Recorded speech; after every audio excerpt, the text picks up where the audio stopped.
Pag-uwi nga ni Darius sa kanyang bahay, ay sinalubong nga siya ng kanyang anak na si Cheska upang ikwento dito ang nangyari sa kanyang mami at ito nga si Farah. At dito ay tinanong nga ng Ginoo kung ano raw ang nangyari. At dito ay sinabi nga ni Cheska na nag-away umano itong si Farah at Lucy. At pinalayas nga nito ni Lucy ito nga raw si Farah. At nagulat nga ang bata, sabay kwento nga niya sa kanyang ama na ito nga palang si Farah ay sumigaw daw at sinabi nga nitong ibalik ang kanyang tunay na katawan. Kaya ngayon ay napaisip na naman si Darius na talagang totoo nga pala ang sinabi nitong espiritista na hindi nga ito totoong si Lucy.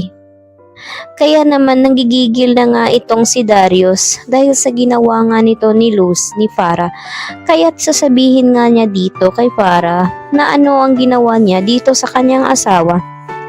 Subalit nagtitimpi pa rin itong si Darius dahil nais niya umanong siguraduhin at nais niyang may pruweba talaga na ito ay totoo. Kaya dahan-dahan na ngang lumitaw ang buong katotohanan at unti-unti na ngang lalabas at sisingaw ang baho nga nito ni Farah. Kaya naman todo pa rin ang tanggi nito ni Farah na hindi nga siya nagsisinungaling at siya nga talaga ang totoong Lucy. Kikwestiyonin naman siya ni Darius ng mga question na hindi nga siya makakasagot nito. Kaya ngayon ay mapapatunayan na nga ni Darius na pinagloloko lang siya ni Farah.